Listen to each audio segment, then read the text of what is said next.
تيمس فريدين راديو البهجة. السلام عليكم ورحمة الله تعالى وبركاته. عسلامة ونغر تدوير تنوين فرصة رمضان. فرصة رمضان تغني تغرثو غاليين غر وبريدي دي جرد ربي سبحانه كنا نرقى عينين الصغرس. فرصة رمضان تدوير الدكتور سعيد بويزري. عسلامينك. الله يسلمك يا حاجة. دكتور كان ما يبغى ربي ان شاء الله 20 من رمضان تيمزيزل تيفرص العشر الاواخر وقورقيا، يعني ذي شو افضل الاعمال ديال العشر الاواخر يعني من رمضان، ومش هنعتكف يعني ان شاء الله باش يعني ادناوي الحسنات نجمع الحسنات. رمضان ان شاء الله غادي يغلف لنا الخير درباح ونرقى 10 صار سكنه دقات شتيني. تفضل. بسم الله والحمد لله والصلاة والسلام على رسول الله. يسمثين سلام ربي في اللون. فرص رمضان ان شاء الله فرص رمضانيه تقول سناكي عزيزني انقورا يدي قوران قور رمضان العشر الاواخر. أمنا عائشة رضي الله عنها سند كان رسول الله صلى الله عليه وسلم يجتهد في العشر الأواخر ما لا يجتهد في غيره. النبي عليه الصلاة والسلام يجتهد في الطاعات مليح دي رمضان، ويوم راغيد الاجتهاد خاطر ذاك قول عزيزنا غلاي نرسي دي ربي.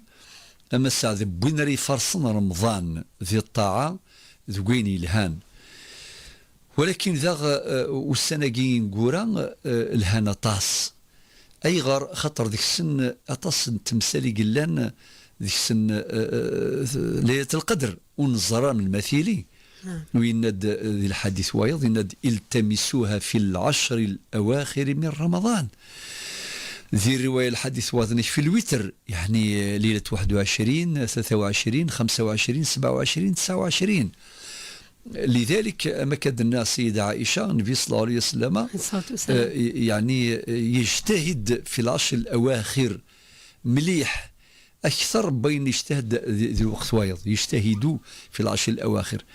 نكوني الواجب لنا نجتهد في العشر الأواخر باش نرقع أين يخصن بلاش كيك نيفغو بنادم يعني يفدذ في الطاعينس هذه سخاص هذه سخاص ذينمي ذي الشرع العبد ميك فوكثا ظليت هذه استغفر الله استغفر الله استغفر الله اللهم أنت السلام ومنك السلام تبارك يا ذا الجلال والإكرام وكي من فوكثا ظليت يعني نفقد سي الطاعة ونستغفر باش نجبر أين إنسخاص أين خصن دي الطاعة ظليتنا.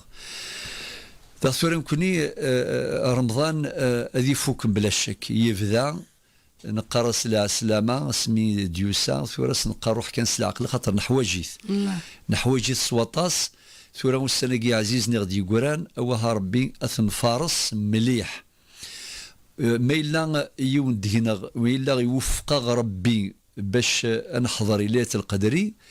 أما كدينا ربي سبحانه خير من 1000 شهر. أما كن يا عبد بنادم ربي سبحانه يضعيث أكثر من 83 سنة، يعني يا عجبا يونيض قسم فارس أدير بحديث بنادم الخير ذا قرآن لا عمر كامل يعني نكمل يرنا ذي الطاعة ينس ذيني من الاجتهاد ثورة شري يخدمك بنادم لمرة مزوارو قيل قادي يوكد فلاس هذه حافظ في الظليثيس الأوقات ثقي يتم زواروث المحافظة على الصلوات تظليث الأمر والسين المحافظة على قيام الليل صلاة الليل، يعني ثقي ثلها ذي الحديث دوسان النبي عليه الصلاة والسلام يناد أفضل الصلاة بعد الفريضة صلاة الليل.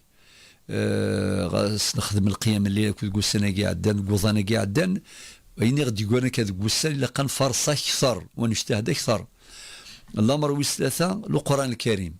القرآن الكريم قراضي شهر القرآن وها ربنا فرصة قورا رمضان والسنة قد يقران وين اختمار باش هذه ختام وين يفرطن شوية ذي التلاوة ذي القرآن إن شاء الله هذا يستدرك دي عوض وهكذا. الأمر والسين والثلاثة اللي هو الخدمة الخير فعل الخير. الخير ولا قرا ينقطع. اما وين يخدم الى قصور غادي يخدم هذه يكمل، ونخدم راه غادي يخدم يستدرك. وافعلوا الخير لعلكم تفلحون. وثورة قوسناقي حوايج نمدن اكثر، حوايجنا ما غيث معيش تنسان الفقراء والمساكين، اما اللبسان العيد، اما تيكا كيك هاد حوايجن، هاد حوايجن الفقراء والمساكين، هاد حوايجن السواطاس هذا. زكاة الفطر باد مريغ فلارة فلاس باش تيسفغ زكاة الفطر يعني الفضرة، تيسفغ صلة الأرحام، يعني ذا غدايني إسانا زرذم قرآن. وكذا هاتي سعنك الخصومة إلى قد هجيني ما ننسن إلى المصالحة أو هربيتي المصالحة قبل العيد مع شو ديقورنا ذي كمل ذي العيد. في كذا التسبيح والذكر، والذكر عبادة ميسرة سهلة أيسر العبادات. يا أيها الذين آمنوا اذكروا الله ذكرا كثيرا وسبحوه بكرة وأصيلا. التزام الذكر ذا غطاء النظام نسعنا زرثم قرآن. الحرص على سلامة القلب، صفاء النفس من الأحقاد، من الحسد، من الضغائن. بد من قضي الزيزدي تنفسيتي سدي زيزدي وليس سقوينا كي شمثن سقوينا كي واللي هو ربي ند إلا من أتى الله بقلب سليم يوم لا ينفع مال ولا بنون إلا من أتى الله بقلب سليم. في مسلقيك ذين سان زال ذم قران أو ربي أنفرس السنقي عزيزا والسنقي غلايا ذي الطعن ربي سبحانه. رمضان ذي فوق، رمضان ذي فوق لاجرة ديقوري ذاوين.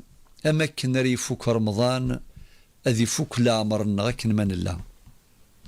أعمارنا ستنتهي كما ينتهي رمضان، بل يبقى رمضان وتنتهي أعمارنا.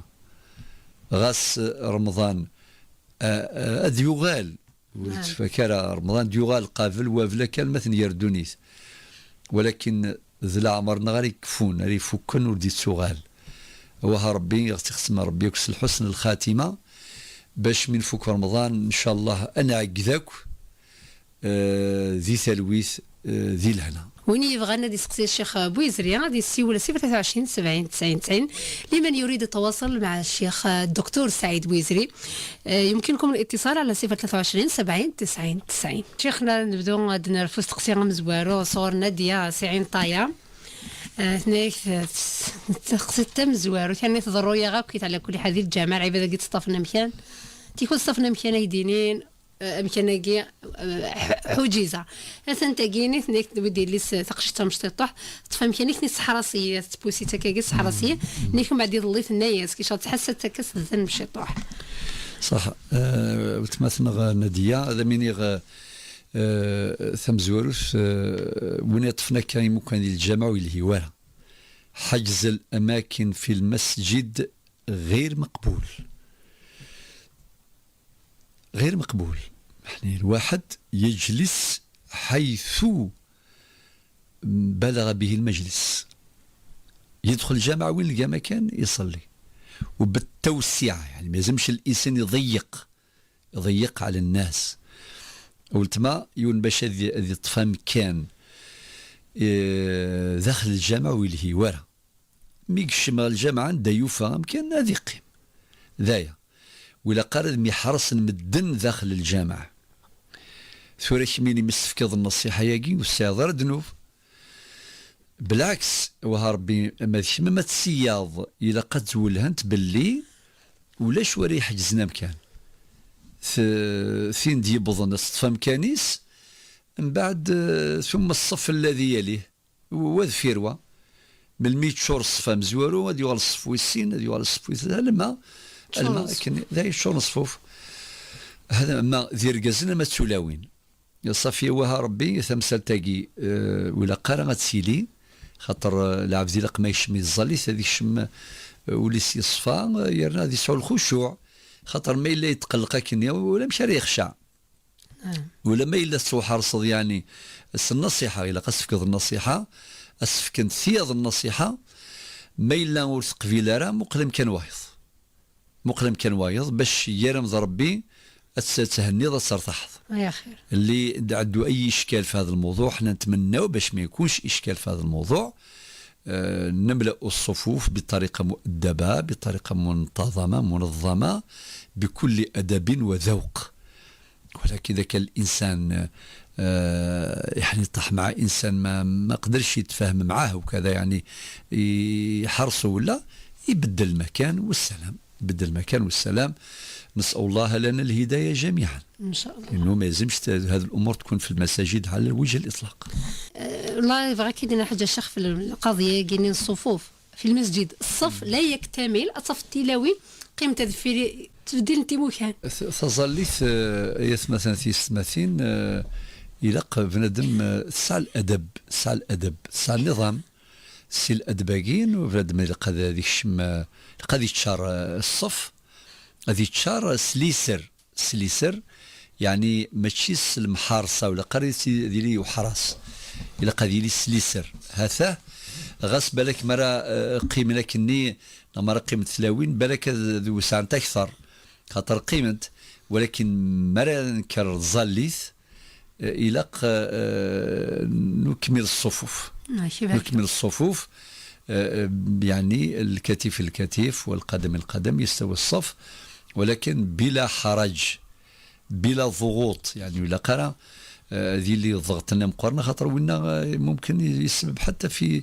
نقص الخشوع، يعني خاطر يغريون ولا قريت ذي توجيني نغي توحرص حتى مناوشات زعما ديال من نوغ داخل المسجد ما يرقزنا مثلاوين، وان شاء الله هذا معاونه كطاع ربي لا قاسي سليسار سويني قالها ان شاء الله. اسقسين سويتنا في الفطره العيد الفطره الافضل الصفه دي 3 ايام اللي كنقورا الماء تصفى قبل صلاة العيد، الوقت يساكي قبل صلاة العيد إلها تصفى يوباس يومين 3 أيام قبل أكني خير، أكني خير ما إلا يولي صفى السيتورة ولاش الحرج إن شاء الله، ولكن الأفضل تصفى ذي الوقت الني يومين 3 أيام قبل باش وكادي حواجن داغنتي غاوسيو نيثني الدرياس الساعة الدين العيد ذي لسار داغن اللبسة فرح نورا ونسن وماشي لما ذكاضني كان يعني سوى ما إلا يون إيمان كان يسد بظن غيمرني في سعاد الحال مولاش خير تصفغ شوية قبل باش السنف عنيس إن شاء الله وقادي حواج. إن شاء الله سقسين سويس 3 قارك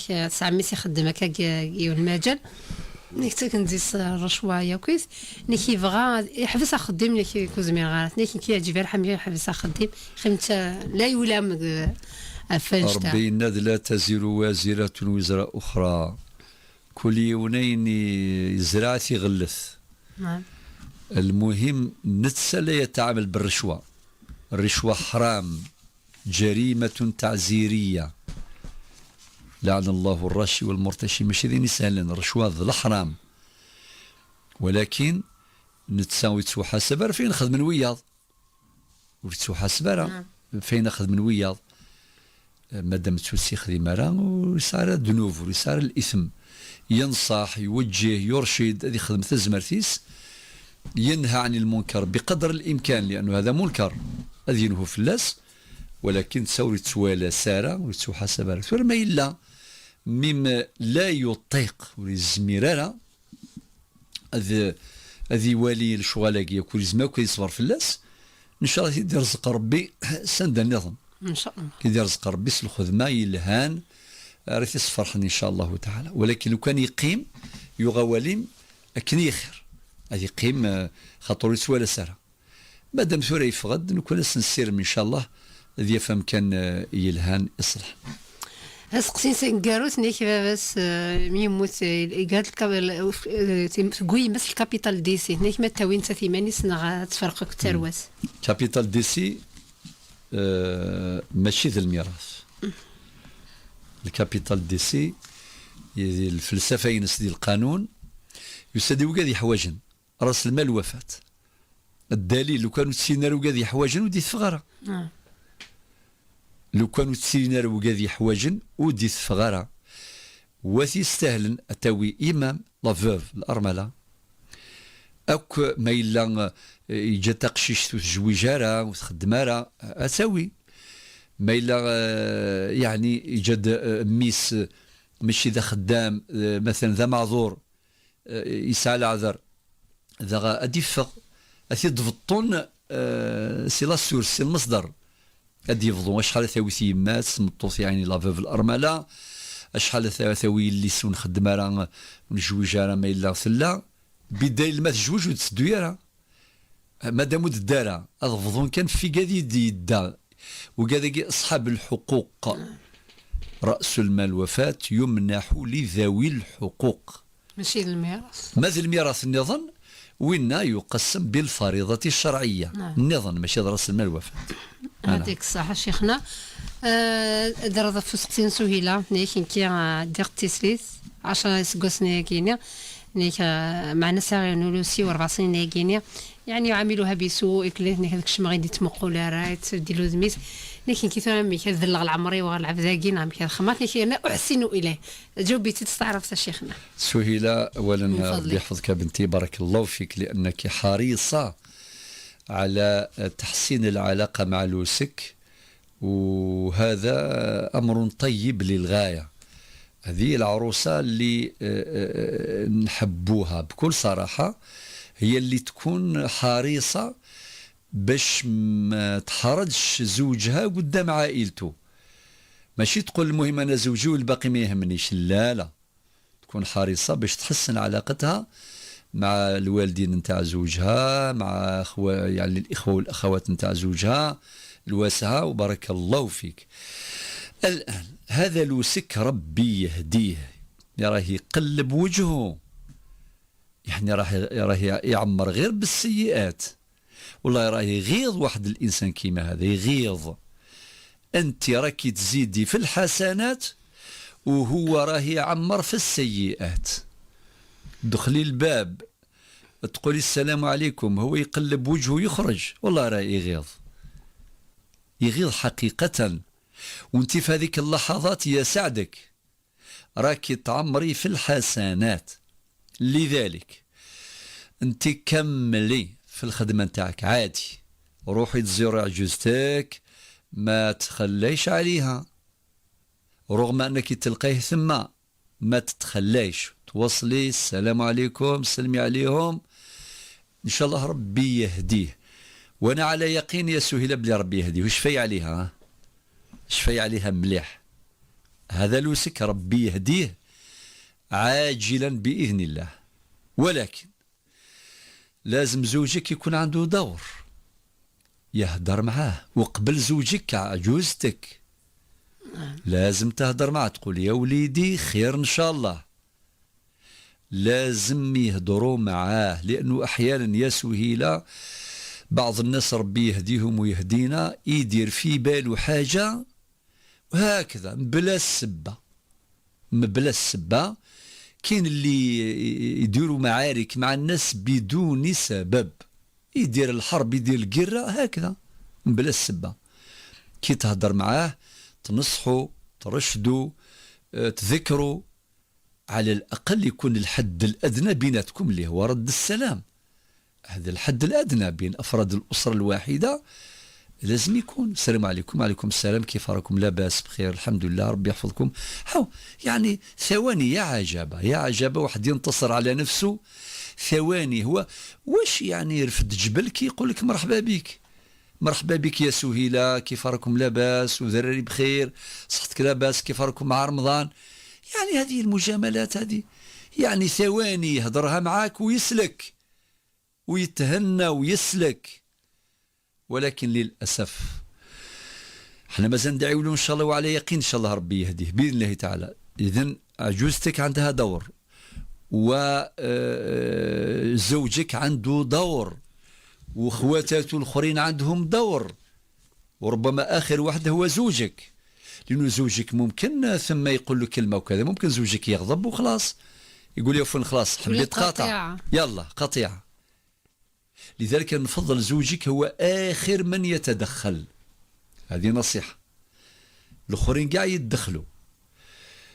وأنت إذا كان أعطالك فرصة أيضا باش تهضري معه تقول يا فلان يا لوسي أروح نتكلموا نصفيوا القلوب خير إن شاء الله ماذا حصل. وإن شاء الله تعالى وحنا من جهتنا ندعي لكم أنت يا ربي ثبتك على هذه الخدمة إن شاء الله كما يثبت ربي كما يوفق ربي إن شاء الله ونتساعد يهضو ربي إن شاء الله شيخنا إن شاء الله. صباح ذا غنات نيك ساعة وتماس يموت ورقازيس يمكن صار دخل معين ديجا لا غوتخيتنا نيك تسكل فترة قدر يستكد العباد ويسؤال الأول الصباح تمزور الثرقة زكي بولت بما يرحم ربي إذا نستعرض ربي شيخنا يرحمه إن شاء الله ويسع عليه ويرزقه الجنة إن شاء الله. واختك تخرج زكاة الفطر من المال الذي يدخل إليها إذا دخل، يعني إذا كان عندها مقدار كافي تخرج، إلا ما عندهاش لا إثم عليها. نعم. لا إثم عليها. وإذا كان عندها حاجات أخرى ضرورية لها تسبق في هذيك وتأخر زكاة الفطر، حتى لو كان ما تقدمهاش لأنها ماهيش مطالبة بها لعدم القدرة. نعم. والميسور لا يسقط بالمعسور. سؤالين أيضا نفس الشيء بالنسبة لمدام أختك راهي مريضة وراهي بالأنسولين مرضى بداء السكري، وإن شاء الله ربي يشفيها ويعطي لها الصحة والهنا. ولكن أيضا يجوز باش تخرج الفدية نتاع الصيام من المال اللي دخلها إذا كان دخلها المبلغ الكافي، إذا كان دخلها. وإلا إذا كان عندها الحاجيات نتاعها الضرورية تخرجها ولو بعد رمضان، وذمتها بريئة إذا كان ما كانش مستعارة لا عندهاش مستعارة ما والسعارة والسكارة، لأنه ربي سبحانه تحسب ربي سبحانه لا يكلفنا أكثر مما نطيق. إحسان. نعم. قبل ما نجاوبوا السيدة اللي عيطت لك شيخنا اللي عندها طفلين، هناك عندها توجد بابا سليم صاغو خامس تعيشن. نعم. السيدة نصيرة. أولا الأخت نصيرة زوجك الله يرحمه مات وخلالك الله يبارك فيه ب 14 حانوت. إن شاء الله ربي يوفقك لإدارتها وحسن تربية الولدين اللي عندك، ربي يحفظهم لك إن شاء الله ويحفظك ليهم. بالنسبة للزكاة نجاوب باللغتين تعبين من الفائدة. الزكاة لها شرطان، الشرط الأول بلوغ النصاب، الشرط الثاني حولان الحول. نطبقوه على الموضوع نتاعك تماما. انت مثلا انت قلتي دائما في شهر جونفي تأجري هذوك الحوانت. طيب من عام لعام كي تأجرهم في شهر جونفي، نفترض باللي جونفي اللي فات، درك الان رانا في افريل. نعم. جونفي اللي فات يعني تشوفي ما يوافقه من الشهور القمرية، لأنه الإنسان لازم يربط الزكاة نتاعو بالشهور القمرية ماشي بالشهور الشمسية. نربطوها يعني بشعبان، رمضان، شوال، ذو القعدة، ذو الحجة، بالأشهر هذه القمرية. شوفي اللي يوافق سواء شهر جونفي ولا في أي شهر، ولكن الشهر الذي يوافق الشهر القمري. فرضا في شهر نعطيه مثال بركة، في شهر شوال أو في شهر شعبان أجرتي الحوانت نتاعك، أجرتيهم دخلوا لك المبالغ، واحد يعطي لك 30 مليون، الآخر 20 مليون، الآخر 40 مليون، لأنه الحوانت هذون كل حانوت يعني شحال القيمة نتاعو. فرضا دخلوا لك كامل 100 مليون.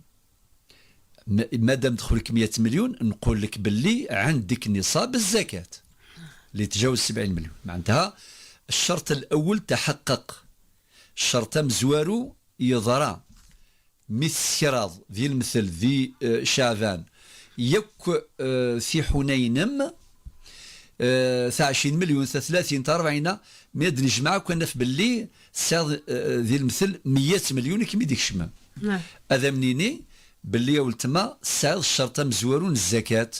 الشرط الأول تحقق اللي هو بلوغ النصاب. من بعد العام الجاي يعني ميدي الزيو سكواس تشوفي واش عندك. ممكن يكون عندك مثلا مع الدراهم يدخلوا لك يوصلوا عندك 400 مليون، تولي تزكي على 400 مليون. ولو كان يدخلوا لك دراهم قبل الشهر نتاعك بسمانة ولا بالشهر ولا، لازم المبلغ الإجمالي كله وعاء للزكاة. إذا افترضنا 400 مليون مضروبة في 2.5 مقسومة على 100 تخرجي 10 ملايين 100 ألف دينار جزائري، 10 ملايين سنتيم الهجري. هكا يعني مثلا ميديزي وسقاس توفيض أكوذري ميقلان رغورم 400 مليونا أتسفغض في 400 مليونا أشحال أتسفغض القدر 10 مليونا وجي ربع العشر يعني 2.5%. هذا أكرت خدمة أتجمع ذاك كوذري ميقلان قفوسين ياكو أما ذولي تجد ديال البنكة أما ديال البوسطة أما رغورم ذوك خام ذوك قوقور نينم. الإنسان كي يجي شهر نتاعو باش يعشر باش يزكي يدير حساب لجميع الأموال اللي يملكها المجموع يخضعها للزكاة يقسمها على 2.5% ولا يعني يقسمها على 40 هذه أيضا طريقة أخرى حسابية باش تخرج مقدار الزكاة. أكاولت مناصيرة أكاد السفوض لعشورينم وكذا استقسيم زوارو. شيخنا سهيلة على دائما نفس السؤال ثنيك ثم تطيمي متورقاز سروي سوري ثنا رايدس نغا لا روي سوري مزيت مشطوح يعني تحت الوصاية نسام. لذلك كان على جاوز باش بالمبلغ الإجمالي لأنه في الميراث كيفاش نقسموا دوك التركة هذه تقسم. أنا خديت واش قالت لي برك لأنه واش خلى زوجها يتقسم بالفريضة. الزوجة ترث الثمن والأبناء يرثان الباقي تعصيبا. إذا كان خلى باباه ويماه كل واحد منهم يرث السدس. هي لم تطرح سؤال الفريضة يعني وإلا أجبتها ولكن حنا نقولوا خلينا برك بالكلام تاعها أنه الحوانت هذو شغل نتاعها هي مع أولادها برك خاطر خلالي يعني ليها ولولادها. لذلك كان الجواب هكا. ولكن بارك الله فيك سهيلة نتاعنا سهيلة اللي راهي مع سهيلة مهدي يعني تتم السؤال مهم جدا لأنه ننتبه. درك الأخت يا نصيرة شوفي يا بنتي إذا كان خلى باباه ويماه هم يورثوا تسلسن. إذا ما خلاش خلى خاوته مثلا لا ما يورثوش. انت ولادك غير انتم اللي تورثوا برك كل شيء نتاعكم. لذلك كان الجواب بهذه الطريقه يعني نتاع العشور تشوفي المبلغ الاجمالي ممكن تحطي نتاع دراهم نتاع وليدك مثلا تخلي له 70 مليون 20 مليون دخليهم كامل في المجموع تزكيهم تزكي كلش. شوفي المبلغ الاجمالي مثلا وليدك خليت 40 مليون عند واحد 40 مليون عند واحده وعندك 80 مليون وعندك انت 100 مليون صافي لازم تزيدي المبلغ هذا وتخرجي على 180 مليون هكذا. وبالنسبه لباباك ويماك اللي جبتيهم باش يعيشوا عندك نقول لك يسعدك وبارك الله فيك. باباك ويماك فقراء جبتيهم ودرتي لهم السكنه وتعطي لهم الشهريه ويسعدك هذه من بر الوالدين. اما اخوك هذاك اللي ما حابش قل له يا خويا العزيز راكي تعاوني كاع خوتك بسم الله ما شاء الله لازم يفرح يسلم على راسك يقول لك يا اختي نصيرة بارك الله فيك راكي برا بوالديك وفرجتي علينا لازم يفرح بيك. او درك مادام الزعف والله ماني عارف على الزعف فمشي كيزعف يا عجبه مشي كيزعف اتصل بهم ويرفد من المؤمنين يروان ان شاء الله هذا الصهضران سنك كيهضر ربي ذا شكيوغان من مي بغى يروح يزور ما وسهين ديزور عنده حق الزياره الخير ربح خير ان شاء الله. انت زميره السكلفيس هو مش قادر يعني مش قادر. اذا كان قادر باش يتكفل بوالديه يديهم اسيدي بسم الله ما شاء الله. التكفل ماشي في ظروف مزريه ماشي يديهم الميزيريا يديهم درك الميزيريا اذا كان ما كاش اللي يرفدها مرحبا بها كل ما حنا زيد في العقل. ولكن اذا كان هذه بنتهم يعني فرجت عليهم خير ان شاء الله لازم تفرحوا بها يا عجبه فرحوا بها ان شاء الله يا نصيرة. يدخلوا الناس المؤمنين من العائله يهضروا مع اخوك يقول يا فلان الله يهديك لازم تفرح وكذا وتتصالحوا ربي يصلح ذات البين ان شاء الله. ربي يهديه ويهدينا يا نصيرة أتيدي هذو ربي ان شاء الله ادي السحن لربي وليس اسي من ربي للصلاح يسقبل ثفاف ان شاء الله. شيخنا الاخر يعني مكالمه كانت من عند ام احسان عندها سؤالين. ثنيك هل يجوز المرأة تصلي يعني جهرا زث الغريب ماشي زث الغريب ما يجوز سنشتيقين؟ لا يا أم إحسان بنتي يجوز للمرأة باش تجهر في صلاتها بما تسمع به نفسها ومن يجاورها، لأنه أحيانا الجهر هذاك يساعد على تحقيق الخشوع حتى وإن كان شخص غريب يعني. لا حرج، لا حرج، لأنه قراءة القرآن ليس في ذلك أدنى حرج. نعم.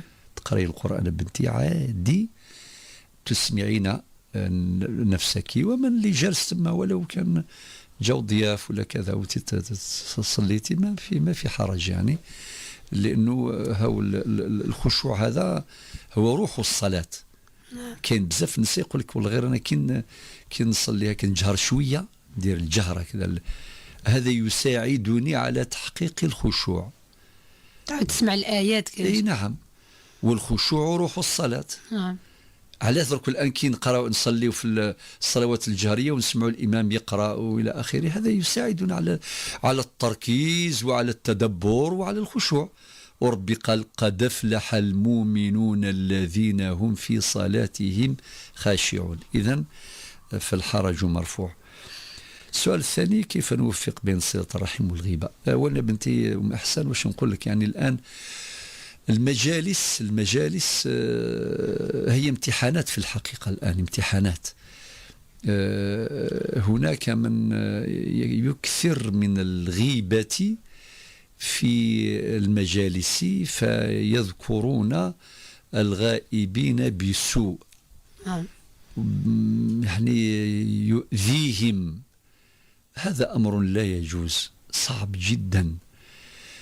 ولكن أحيانا، سؤال أم إحسان دقيق، لأنه أحسن مع العائلة هكذا أحيانا الإنسان يكون محرج، يبداو يهضروا يعني والإنسان يستمع. أولا عنده زوج أمور يقدر يديرها. الأمر الأول يجتهد باش يقدم لهم النصح ويغير الموضوع. يغير الموضوع بقدر الإمكان. يجبدوا برك إنسان، دونك إذا كان هناك داعي في إشكال مثلا، يعني يجي الواحد يزوره وبعدين يرفع عليه شكوى، يقول مثلا فلان مثلا الأخت نصيرة اللي ذكرناها الآن قبل حين ذكرت الآن أخاها بهذا الكلام. طبعا احنا مادام الاسم واش مذكور كلشي مستور، ولكن لعل وعسى إن شاء الله ربي يهدينا. أذكر مرة كان واحد باباه اسمه دار العجزة في الكار، يعني سمحوا لي نروي هذه الحكاية. وقدر الله أنه في هذيك اللحظة كان واحد البرنامج ربي اللي خير، يعني هذا ماهوش اجتهادي، يعني هو كان يحكي لي، قال كنت نسمع لك في الإذاعة دخل الحافلة راك تقول على صلة الرحم وكذا وبر الوالدين ومن الأمور اللي شفت قلت هذاك النهار باللي دور الرحمة هذه لو كانت الرحمة في القلوب لا نحتاج إلى دور الرحمة.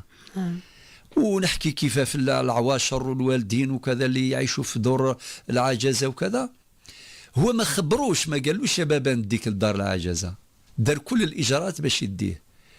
وبعدين وصل المكان، نزل وداه بابا، حوس بيه وشراله وكذا وكذا، ويسلم عليه ويبكي، ورجعوا للدار.